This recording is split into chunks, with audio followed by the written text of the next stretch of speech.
and welcome into another wonderful episode of Overexerted, a Disney Lorcana podcast. I'm Benny, and with me, as always, we have two beautiful human beings. I'm Heath. I'm James. Woo, we did it. Woo! Show's over. Wrap it up. All right, here we go. Have a good night, everybody. What lovely Canadian city are you broadcasting from this evening, Heath? I'm in Calgary. I'm in the Weston Calgary Airport currently. Woo! Oh, all right. Just stay there for a month then. And Right. then you can do the CCQ. And Yeah, no problem. No worries. Don't need to go home. Don't need to see the I family. was here 2 weeks ago. you'll probably At be this there in a month. hotel. Oh well. I mean, it's a nice hotel. Shout out anybody that knows the Weston Calgary Airport. It's a nice hotel. Yeah, shout out the lovely people at the Weston Calgary Airport Hotel. You know, if they ever want to give us a free night, they'll all be listening to this. Right? Oh, definitely. uh, If for some reason you are, please comment because that'll be trippy. So I just want to give a little shout out to my local game store, Kingslayer, since you guys are shouting out your local game stores all the time. They just opened up a new location for the one I go to. So the old location is now gone. It was, in a industrial strip mall, and it was like one of those places with a rolling gate back door and no air conditioning. They'd been there for, I don't know, like 5, 6, 7 years. I don't know, something like that. But they moved to what used to be a bank, and Nice. it looks very nice. It took them, I think they started doing everything like 6 or 7 months ago. Wow. I'm just like baiting Benny, saying it every time. I don't understand what you're talking about. No. I didn't even process. I'm too old to process that. Anyway, but yeah, they opened this week at the new location. I did not get to play at the new location because they didn't open until the day after weeklies. But I will be there next week, and I'm hoping to just check out the new digs. It looks like a really fancy store. Room for, I think, like daily, like at least 72 players. Wow. And I think for events, they nice. can get it up to like 128. Okay. Shout out Kingslayer. Congrats. Yeah, pretty cool. And But that's just we what look that's what's forward. going on. We look forward to their next CCQ. Right? 128 players. That would be awesome. Yeah. But Set Champs, maybe it won't be limited to 24 people. There you go. Or 32, whatever they were doing. And we'll go from there. We'll see what happens. All right. That's all that's going on around this neck of the woods. Very cool. Nice. So what's going on in the greater neck of the woods for Lorcana? Oh, it's like Greater Vancouver area. No. The greater Illuminary Woods. Yeah. Neck of the woods. First off, there was a Lorecast today. We are recording this on Thursday. Nice. And let's just go over some news. We'll just do all the news things now. They announced 2 new CCQs. The first one is at World Class Cards in Green Bay, Wisconsin in the middle of June. Tickets on sale now. It is Infinity constructed. It is a 5K. I mean, yay. And then in Europe at UK Games Expo, which has traditionally been a good spot for Lorcana. I think that was one of the first conventions that hosted Lorcana way back in the day. They are doing CCQ as well. And for the first time, 2 CCQ invites will be awarded during that event. Tickets on sale March 9th. And the event is May 30th to 31st. So if you are interested in that, go ahead and go find it. Its information should be up on the Disney Lorcana website under the challenge banner. Did they say whether that was because of the size of the event or why are they doing 2? I'm guessing it's because they're running out of events before they're running out of time to fulfill all the CCQs they were gonna. Yeah, because they're giving, if everyone recalls, they are taking the LCQ spots that they did last championship and providing them to CCQs. I think specifically they were taking 24 of the 32. 24 of the 32. Having 8 LCQs. Correct. Pods in. Well, we don't know yet what they're going to do.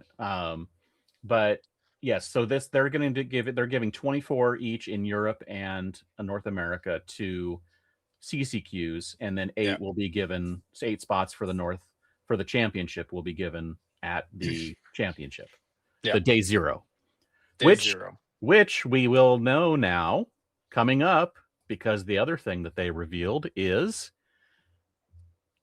Saturday, March 7th, during the Ghent stream on Twitch at 9 a.m. CET, which for those of us on the West Coast, that is midnight. Oh, excellent. Definitely getting up at midnight for this. Oh, it's a Saturday? I'll be up still. So that is Friday night, Saturday morning at midnight, or 3 a.m. on the East Coast. Go ahead and figure out what that time means wherever you are. They will be revealing the North American Championship ticket information, as well as hotel and ticket packages, and the European Championship ticket information and hotel and ticket packages. And they will be showing off the championship promo cards and prizes. Cool. And during the Lorecast, playful cards. Rochelle, actually, they did talk about that. JDZ asked Rochelle if they were going to be playable. Oh. And Rochelle said, one of them has definitely been played in meta decks. Okay. Ooh, be prepared. Nice. And others, well, who maybe. So one. Okay. So she's like, let me preface this by saying we picked these a long time ago. And it's possible some of them may become meta, as you know, with rotation coming up soon. So what you're saying is they need better playtesters. I don't to know. Anticipate what's going to be meta. But also, Brendan, what are you doing? Be sure to tune in, because during the broadcast, we will learn more about the Last Chance qualifier format for both North America and Europe. Cool. So that will be on Twitch this weekend. So all the news will be coming out of the show, in addition to the fact that we're getting 2,000-person DLCs that then merge into the final day, Sunday, to make one big final 64 or whatever they're doing. Two top 32s to a final match, whatever the format is. Basically, we're getting 2,000-person DLCs, one on Friday and one on Saturday. And then all of the day two stuff is on Sunday. Yeah. Cool. I just like that they're getting this out well ahead of time, because that was obviously the big pain point last year. Yeah. And we not already know stuff until last minute. So we already know the dates as well. We've known the dates for a while now, and where they are. It's Disneyland and August Disneyland for NA, right? Yes, August 26th and 27th, or 27th and 20th, whatever that weekend is. It's 2 weeks after D23 Expo. Yeah. Or sorry, weekend in August. It's not D23 Expo anymore. It's D23, the Ultimate Disney Fan Event. Is that what it's called now? Okay. Yes. It's a very long name. Yeah. That's weird. I'm not going to be there. At D23? I thought it was the Ultimate Fan Event. I'm not going to be there. That's weird. That's your problem. Yeah. Sounds like a you problem, Benny. Excuse me. Are you the Ultimate Disney fan if you're not going? Right. Yeah, exactly. Right. No, sir. Maybe I'm the Ultimate Disney fan. They didn't think to invite me. Maybe, you know what? Just get on a panel. Just submit to do a panel. And you'll get I'm a big Disney fan, but I don't have money to fly down for D23. Are you kidding me? Do you three want to try and get on a panel and talk about Disney Lorcana? Yeah, that's definitely happening. Also happening this week. What? We have the father, one of the two fathers of the original Disney Lorcana podcast here. Yeah, and we're dragging him down.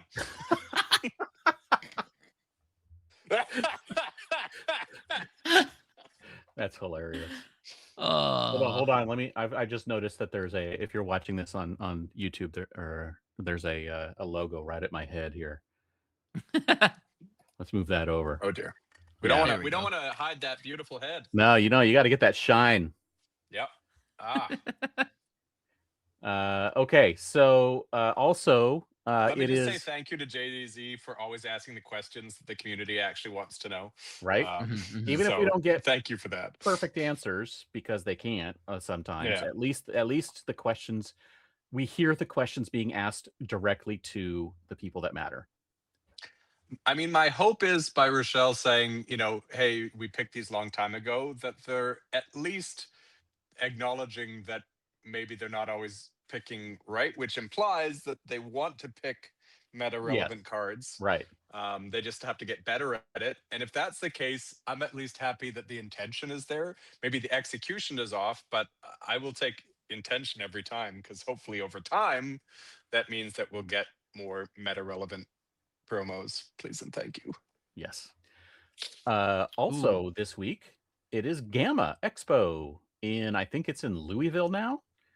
When I went the year where that all the Lorcana stuff was getting announced, it was in Reno, but now it is in Louisville. And we got a couple of things coming out. This is courtesy of, I think all of these are courtesy from the same person, TCG Marco on Twitter. And that is, we have the slide that showed some Wilds Unknown information, which the new information is Set Champ weekends is every weekend from June 6th and 7th through July 4th and 5th. And you'll notice that on the slide, it also shows the release dates are May 8th for pre-release and May 15th for regular release. So June 6th and 7th is like 3 weeks from regular release. This is a really early Set Champ. Also, because this is the first time I've seen those dates. Do we know, is that 4 weekends or is that 5 weekends? I think it's 5, but let me check. Yeah. I will look. Okay. James, I'm not going to say it. Okay. You're not going to say it? I'm going to say it. That is 5 weekends. Yeah, that's what I thought. Okay, so there's a few things kind of changing with this, and we don't know if that's going to be the norm going forward or not, but earlier and more.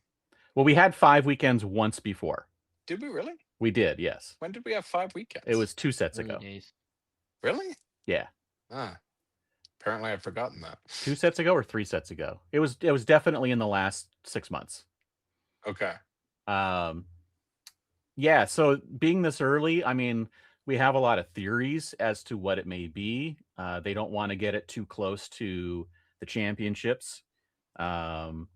They don't want to have it happening during they want them happening before the next set releases, which may be also pushed earlier to early August to coincide with Gen Con / D23 and make sure that it's out then. Who knows what the reasoning is? It's just early. My biggest concern, and I don't know if this is your guys' experience at your LGSs or not, but at my LGSs, there tends to be a lot more kind of dead time between the end of Set Champs and the start of the new set. Yes. Not everyone seems to be as interested in coming weekly between. So I'm just worried that this might increase the disinterest.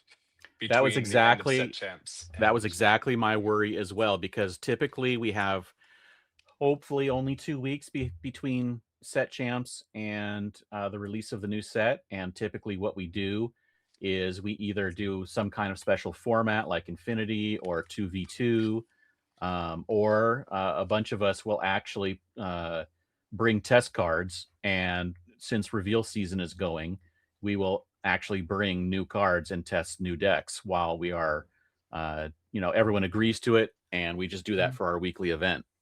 We've done that. Proxies. And test cards. What do you mean by test cards? You have to bring test cards. You can't bring proxies because proxies officially are only the cards that a judge will give you if you can't use your cards in an official event. So they are not proxies; they are test cards. You're hitting us with the nomenclature rules here. Okay. Anyway, it's not kill, it's banish. It's not graveyard, it's discard. It's not judge, it's lore guide. It's not the stack; it's the bag. Right. Anyway, that's what's going on. That's about all the new information for Wilds Unknown that was released, as far as I know. Unless there was something that they said you can't take pictures of this or can't release the info or whatever it may be. Yeah. But we did get pictures of something else that was announced, and it is The Great Honey Rescue. Heck yeah. A co-op adventure, and this is the new They're Illuminators leaning quest. so hard into the Honey Wizard hype. I think for good reason, don't you think? I think, yes, probably. This is the best part. Look at this. Look at this. Oh! See, this is why Look at Benny is demonstrating why. Oh no. I'm excited because like look at Owl as an archer. Yeah. Like it's just D&D job classes, and I'm here. Yeah. Just enjoying When it. this I'm dropped, I enjoying was every watching. minute.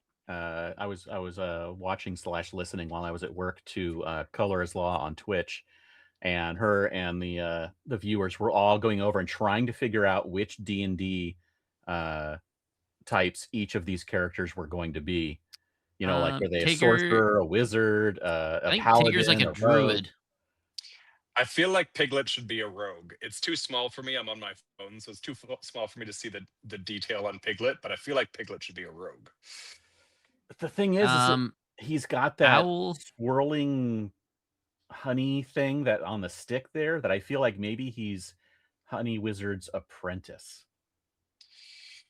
I mean, you do have different classes that are spellcasters. You've got wizards and you've got warlocks and you've got, so could be just a different, I would say, ironically enough, even though his name is Honey Wizard,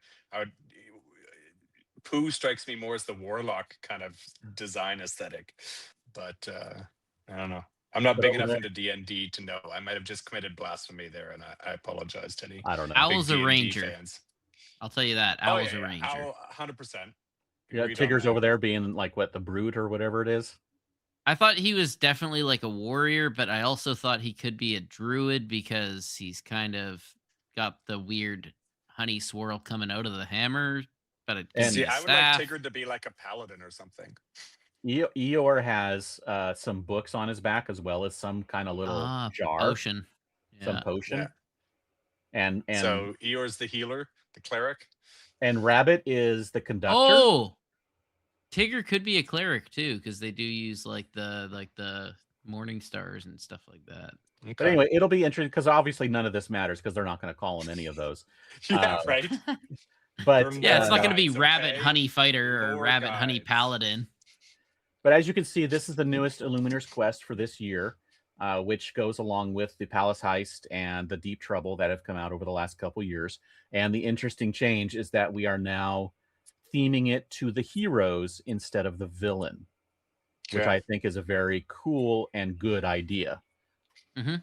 You also have your boy here, the Sapphire Ruby guy, coming down on a zip line behind next over to here. There.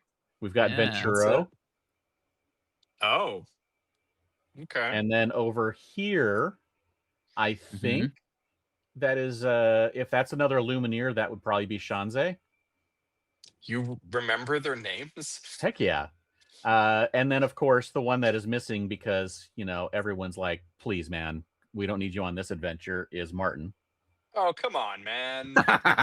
Martin gets such a bad rap. I mean, I'm sorry, but I'm going to say it. I'm Team Martin, man. I don't see the other two playing D&D. I see Martin playing D&D. Let's be realistic here. Martin absolutely plays D&D. So we have some information about it because we have more slides. The first thing is when it comes out, it is going to be October 3rd of this year. Now, you have to remember that no gift sets and other things, accessories they're no longer tied to a specific set release. You'll notice that the Stitch gift set and the Scrooge gift set that are coming out next week instead of with the set that came out a couple weeks ago. This is coming out probably in between set releases. It'll be MSRP is $60 like the previous sets. It's going to include a Vine Scenario deck, which is the villain deck, 10 Vine Tendril cards. Don't know what those are. 2 player decks with storage boxes. Those are the 2 decks they include, so you can play it right away. 6 encounter cards, 1 prize pack, and this is interesting, 5 cards in the prize pack, not 1 card.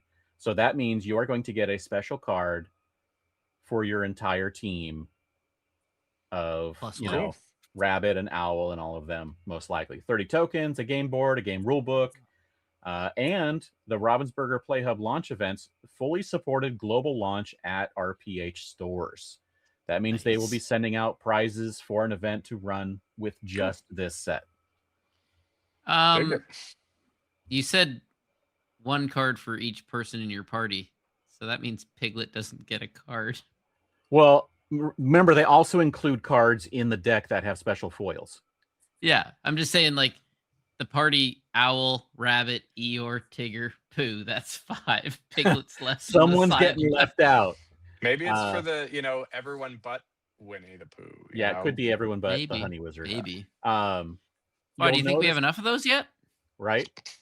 Remember, though, in Winterspell, we got all of these characters, I think, with a new card.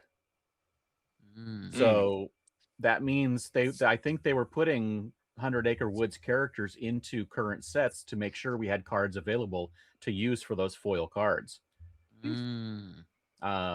Which is pretty cool, getting new characters instead of just using ones from like 4 sets ago or something. And James, you're thinking too hard. You're too clever at this. And then another slide, the Great Honey Rescue co-op table adventure in the 100 Acre Woods. Will your plucky band be able to battle to the heart of the vine and free Piglet before it's too late? There you go. Of course. That's why I said you don't get Piglet captured.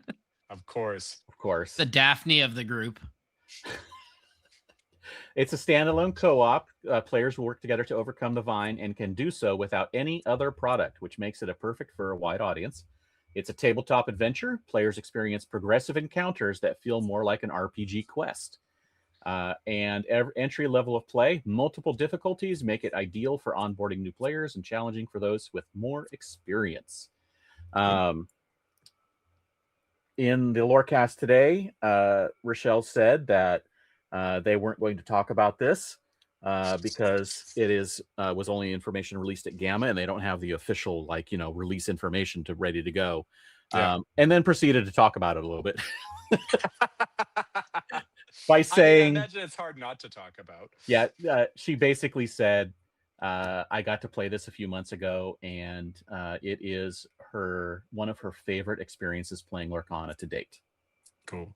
So they did a really good job. And I like the tabletop aspect of it, where it's a progressive encounter, where as you go, things get more difficult and more, you get new things as you go, which I think is really cool. So looking forward to this. This is going to be really fun. Yeah. I might have to message my D&D group and see if we have a new D&D mini that we can play. That should be pretty fun. No technical affiliation. No Honey Wizard D&D figures? Minifigs? Oh, I will get those made up. That'd be fun. No. Hey, man. Board game players love minifigures. I think that's most of the news we got. We had events over the weekend. We had the Ink Open. We had a DLC in Mexico. Congrats, Sailor. Congrats to Sailor winning with a different version of dogs. Specifically, Chromacon less dogs. Chromacon less, not Chroma dogs. Chromacon 4 Under the Seas. Yeah. We had some very spicy decks show up. Sky brought a Ruby Steel and went 5-0 to start the day. Crazy. And Braden brought Steel Song. Yep. Which I was very happy to see, because at the end of his match that they showed somewhere in the middle of the event, he then went to the interview area and talked with Luke Wonderland for I swear it was at least 10 minutes about how awesome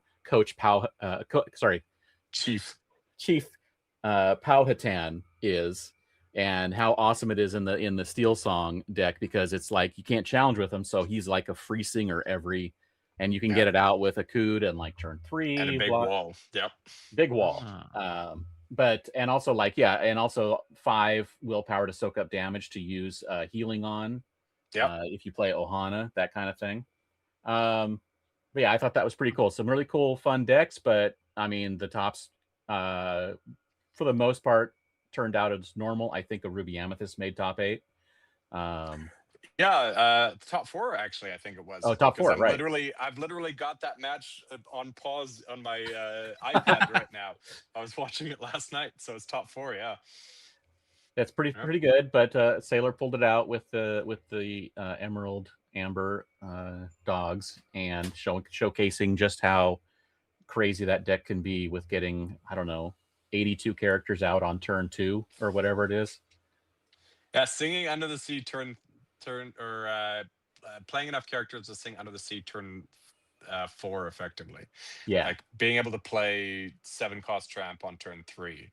Yeah, it's singing crazy. Under the Sea turn 4. Yeah. Singing Someone Under the Sea turn 4 while also being able to sing the Della's? Della's Moon Lullaby, right? Yeah. It's a little crazy. And I think I mentioned there was a CCQ in Mexico that I didn't really see too many results from, and I think there was another event in Europe. So lots of big Lorcana events and lots of stuff leading to the meta. But coming up, as we mentioned in the information coming out of Ghent this weekend, we have the Ghent event, which, I mean, 4,000 people. I really hope someone brings some really fun and interesting stuff.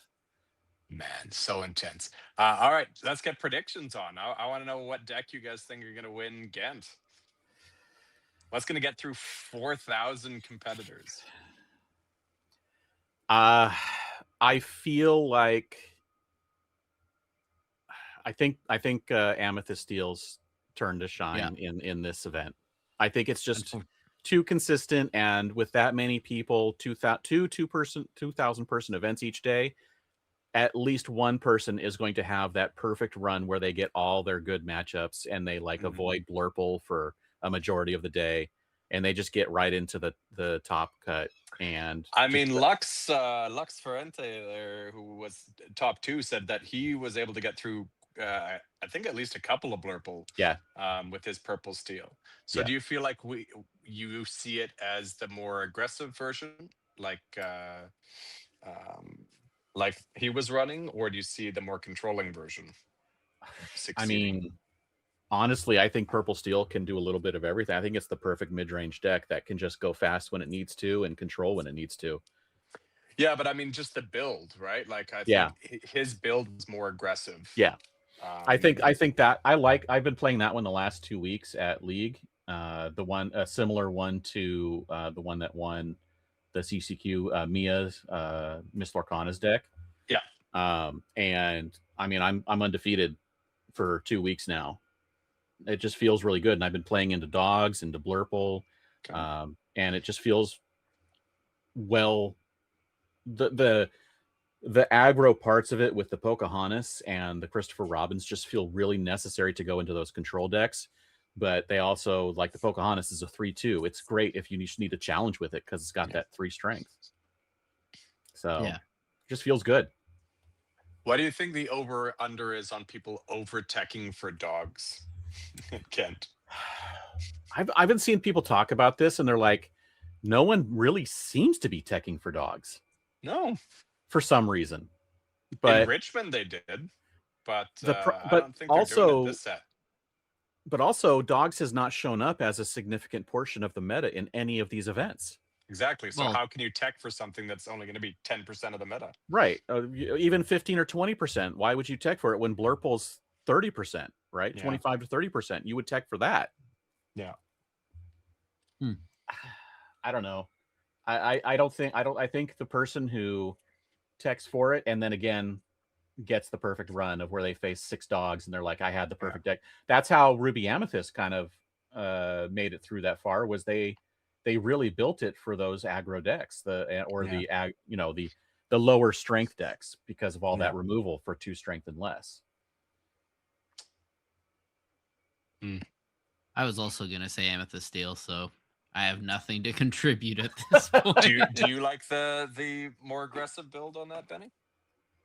I don't. I tried playing Amethyst Steel, and I gotta say it was not for me. So not your play style. Yeah, you're on Baja right now, right? That's your. Yeah. I said in our podcast chat, not our official Discord, but our content creator chat of us. Sure. Us. Our Our chat, group. yes. Yeah, as you say, I don't know how That's to. taken Anyways, you a long time to spit out, Benny. I posted up 6 different decks and said I'm just gonna roll a die, and whatever it lands on is what I'm playing. And then I said that in my team chat as well. And they said, "Oh, you got to do it on the podcast." Yeah, do it for content. And then I get to not set champs. I get to weeklies, and they're like, "Oh, have you decided on your deck yet? Why don't you roll a die?" And I was like, "Okay, well, I'll just roll it right now, and whatever I wrote it in as chat will be the numbers 1 to 6." And they're like, "All right." So I was like, "Roll a die." I'm like, "It's 3." And then I look at my phone. I was like, "It's Baja. I guess I'm going back to Baja." Hey, fate has dictated. You got to go back to your roots. So now you Yeah. got to But look where's up. Mufasa? Yeah, right. He's You got not to in play there anymore. You got to play Tamatoa. You playing Tamatoa and Scrooge, Yeah. right? Are you no? Most importantly, Mufasa though. Right. You got to play Mufasa. I'm not gonna lie, like in that deck, if I could slot in 1 Mufasa, it might be worth it. That'd be it. It'd be pretty fun. Are you playing the Ink Geyser build? I'm not. Okay. Not. Coward. I'm actually I took a different build and then modified it with a couple different cards that I thought It's were a interesting. better option than a person who is a better player than me, probably. So we'll see how that goes. I still have fond memories of RMB getting Ink Geysered to oblivion. I can't remember what event that was, but yeah, he took it like a champ. Who do you think? Richmond actually Might have been. So might have been Richmond. Heath, Yeah. what's your pick? I mean, I think that Amethyst Steel. I think Purple Steel's a good pick. Yeah, I think I'm going to go with Blurple. I think just consistency and volume is going to play an important part, and I think in a 4,000 person event, that's going to matter a lot. I don't know. I'm going to go with Blurple. I leaned towards basically either of those when thinking about it, because it's Europe and they tend to favor those. If Emerald Amethyst was a viable deck currently in the meta, I was going to say they love Emerald Amethyst. I would have totally picked that, just because I know that Artabax and a few other like Lorcana decks would have been like, how can we make a version of Emerald Amethyst that will get through all of these decks? Yeah. So I'm sorry to all the blue steel lovers, but I still don't think it's their time. Yeah. I saw someone post on Twitter today. They're like, I've broken Ruby Amethyst, but I need cards. I didn't bring the cards with me to Ghent. So that should never be the reason you don't play a deck. So it's like, well, I want to play Ruby Amethyst, but I don't have cards. Can anyone bring me cards? Just go to the vendors on day 1. You'll be fine. Yeah. It's Ruby Amethyst. It'll be cheap. Yeah. Right. Yeah, I think it's gonna be fun. Yeah, we have some questions. We did.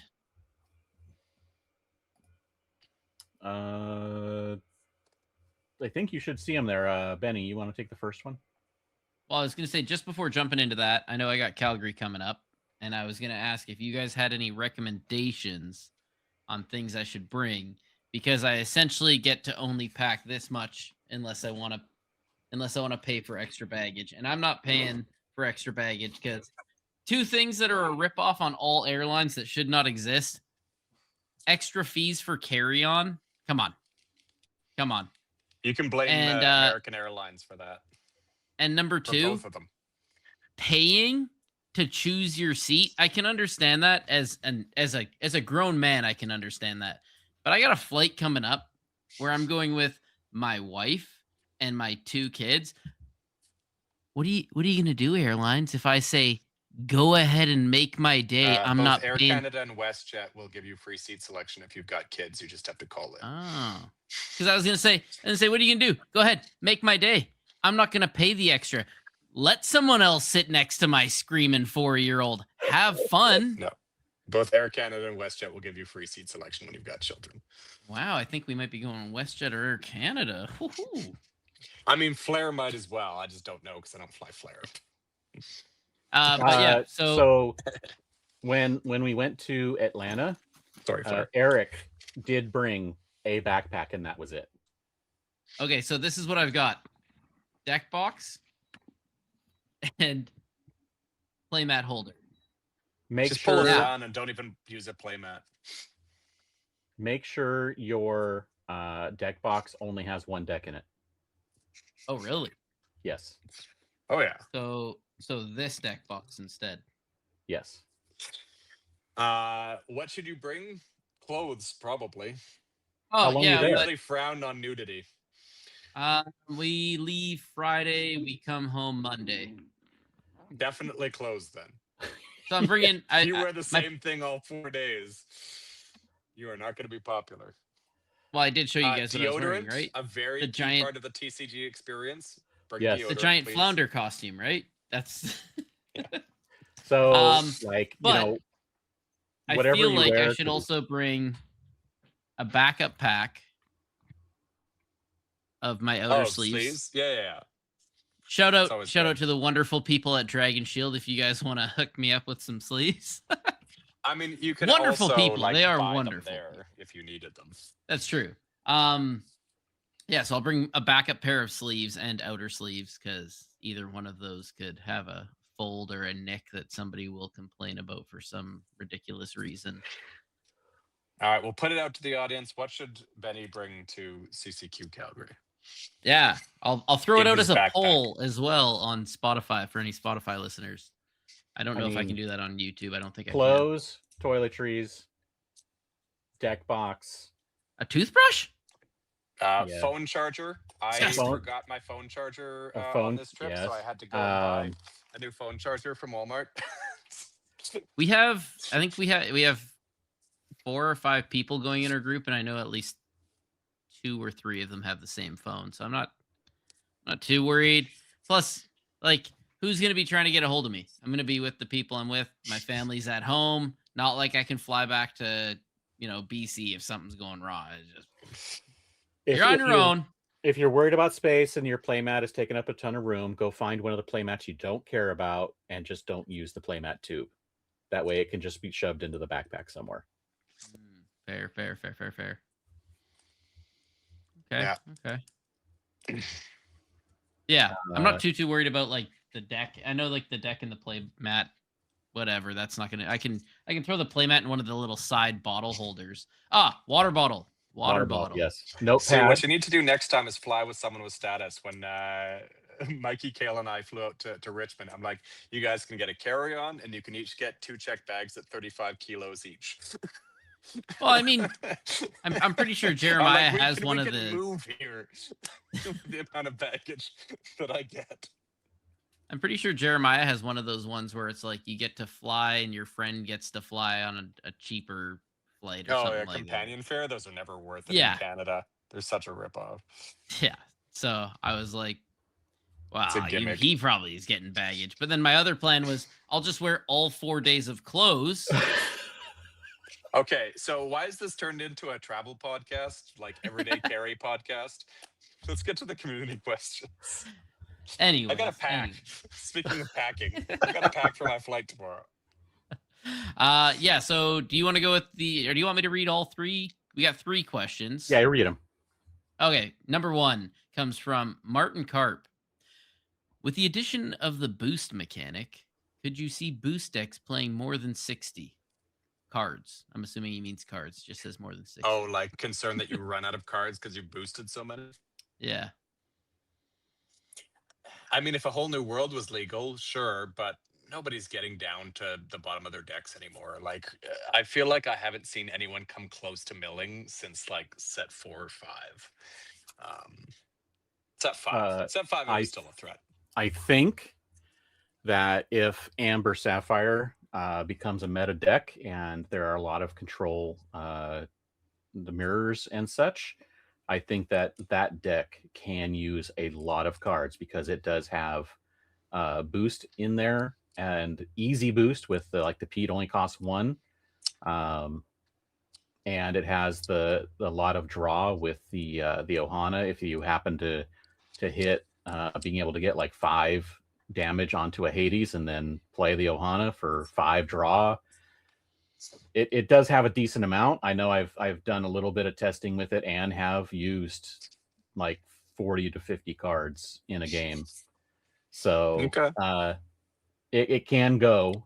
But yeah, I don't know if I know that Mo and a few others are like, it doesn't matter if you do 60 or 61 or 62. The numbers are so small, depending on what you're doing. If you're playing a lot of like 2s and 3s ofs where you're not really too concerned which card you're getting as long as it's a good card, then maybe it doesn't matter. But yeah, if you're playing a deck where you want to be finding your certain lines, you definitely want to be sticking with that 60. So even with the boost, you don't want to be going over it. I did watch this Ink day 1. There was an Amber Sapphire player that must have gotten up to like 20 plus ink. Oh, it was Daryl. Because of the blinged out deck. Yeah. Oh my goodness, that deck was amazing. He said it was like a $6,000 or $8,000 deck. It was like all enchant, anything that was possible to be enchanted. Iconic Moanas and enchanted Hades and enchanted props to Daryl. His ink was neater than almost any player I've ever seen. Yeah, even when he had 25 ink out there, it was laid across the bottom of his mat, and he would just rotate the ink he needed in a nice little square. It was amazing. It's a beautiful thing to see. You're right. Yeah, it was awesome. If you haven't watched that match, go back and watch it. It's very entertaining. Yep. Anyway, no, I don't think you need to worry about it again, unless you have something like a whole new world come back into the game. What do you think, Benny? Yeah, I don't know. I'm not too worried about it. But I also don't really play boost, so it's not really my problem. There you go. Benny is of the firm opinion, if it's not my problem, you don't need to worry about it. Yeah. I mean, what are you gonna play in Baja for boost, first, folks? You Benny play don't a Pete? care about your problems. Benny don't care about your problems. I'd make a terrible teacher. All right, what's Excuse the next me, Mr. question? Benny? I don't care. Next question comes from AJ. AJ, also known as a FOTS, friend of the show. Wait, Martin's not a friend of the show? Poor Martin. I guess Martin. I mean, AJ actually has it in his name on the Discord. Except he didn't put it as FOTS. He put it friend show. Anyways, AJ said, if it doesn't get answered in this episode, what's your pick for what's winning again? And we did answer that. There you go. Hey, look at that. AJ. We're ahead of the curve. We got you. And AJ also asked a second question of, what's your favorite rom-com movie? Oh, no. 0. None. Not a fan of rom-coms, huh? I mean, actually, that's not true. There was one once that I thought was okay, but I find rom-coms mostly painful. It was the one with Cameron Diaz and Tom Cruise. Day and Night or something like that. Night and Day, yeah. Night and Day, yeah. That one was all right. That one was pretty funny, but for the most part, I find rom-coms exceedingly painful. How did you convince your wife to date her if you didn't watch rom-coms with her? Oh, she loves rom-coms. Oh, she is, what's the Julia Roberts classic one? Pretty Woman? Yeah, she is obsessed with Pretty Woman. Do you ever snap a jewelry box near her fingers? No. Just to make her feel like a pretty woman? No. What about you, Benny? Shaun of the Dead. That's not a rom-com. It is. It is technically a rom-zom-com. It is. No, it is a rom-zom-com. It's a rom-zom-com. So false. Is there romance in it? Yes. So this is where you got to define what a rom-com is. But a rom-com for me is like heavy on the romance. Okay, fine. Night at the Roxbury. Gosh. Shaun of the Dead is an incredible movie. It is not a rom-com. And yes, I know that they labeled it a RomCom. I remember that coming up too. I heartily disagree that should fall into the RomCom category. Fine, if you're not going to take any of those. Let's see, what do we got on the shelves here? Yeah, I don't know. All right, I want to hear it in the comments. Do we think that Shaun of the Dead counts as RomCom? Because if so, then it is the absolute greatest RomCom of all time by a millionfold. Man. Yes. Shaun of the Dead is exceptional. Oh yeah. So sadly the third one fell off. But I went Yeah. looking for Cornetto it, but I couldn't trilogy- find it. I have a can of Shaun of the Dead beer Oh, from Nice. Comic-Con from a couple years ago during the 20th anniversary. They held an offsite, and Oh. they were handing out cans of labeled Shaun of the Dead beer. It was pretty funny.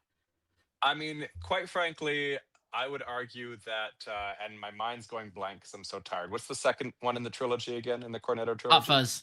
Hot Fuzz, thank you. I would argue that's more of a rom-com than Shaun of the Dead because there was much more heartfelt connection between the two of them. I guess it's a bromance rom-com. Yeah.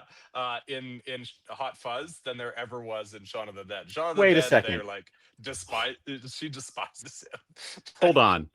The bromance is in Shaun of the Dead too, because he keeps his friend in the basement. He Whoa, will. whoa, whoa, Yeah, don't spoil that's it for fair. other people. But there was so much more tenderness in Hot Fuzz. Yeah, You know, when he goes full Keanu Reeves, Patrick Swayze, you know, Off the chain. yeah, Oh, full Point Break. yeah. That was a beautiful moment. I watched that movie 3 times in theaters Yeah. when it came out. And I think 1 or 2 of the times I was alone, back to back. Oh, yeah.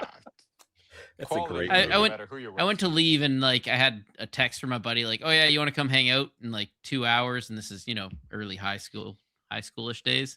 And it's just like 2 hours. And I like just got out of the theater. I'm like, "Yeah, sure, turn around. Yeah, one for Hot Fuzz, please." Yeah. Great. Making us all look bad.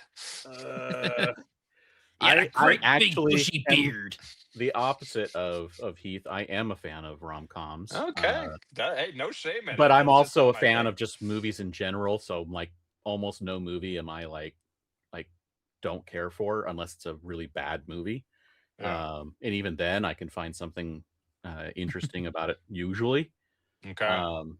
But I don't know if I could pick one, but one of them that comes to mind is Notting Hill. Another classic. Yep. Yep. There you go. AJ, You've got mail. Let's hear I what like your you got. favorite, Sleepless in Seattle is a rom-com classic too. Sleepless in Seattle. Oh my gosh, just all the movies that I do not like. Again, no shame to you for liking them. I got no judgment Oh. for anyone that likes them, loves them, thinks they're the best movies on the sun. Just not for me. Oh wait, no, that's more of an action comedy, not a rom-com. As See, you this say, is if where, you're not like I going to said, accept like- Shaun of the Dead, then I'm just going to go Point Break, the original Point Break. Again, definitely not a rom-com. No, not gonna let that one fly. I will I'm I will stricter on accept the- Shaun of the Dead when Heath won't, but I will But not accept Point there's Break. no romance in there. Like this is specifically an anti. This is like the anti-hero of rom-coms. Like it's like an anti-romance. He spends the perfect. whole movie trying to win the girl back. Exactly. Yeah, in a terrible fashion. It doesn't matter how good Yeah, he is at it. that's it's the fact that he's real. doing it. No, That's the Wait, most realistic rom-com ever, where a guy tries to win her back and fails at it repeatedly. Here we go. Here's one of my favorite classic rom-coms. Better Off Dead. I don't actually know that one. It's from the 80s. You need to watch it. It's really good. Do I need And to how watch can- it? You do. How can you say Hot Fuzz is more of a rom-com, but then say that there's Because no... there's like tenderness and emotion and real Yeah, human connection. but then you say there's Shaun no of the Dead, they're rom-com. Just like Then you say there's no romance in Point Break? I have never actually watched Point Break. I don't know. He loves that man like a brother. I And still it's a say no. fantastic. It is a fantastic movie, by the way. The original. The Yes. original. Yeah, Don't yeah, bother with the new one. Yeah. No, I agree. It's a good movie. It's just not a rom-com. So good. It's not a rom action. It's nothing. It's no romance at all. So good. All right. Best of the best. Gentlemen, it was a pleasure, Yes. And I think. let us know in the comments below what's your favorite rom-com. Yeah. It is totally wait, what do we want to call it? A lore rom-com. There, No, now it's no. no. We no. gotta bring it back in somehow. I'm Lord, sorry. That comma? was A for effort Rom? and an F for execution. Lorcana Rom? Lorcama? No, just Rom? no. What is the color of the wind of your favorite rom-com? Do you want to watch a Can rom-com? we end the show, please?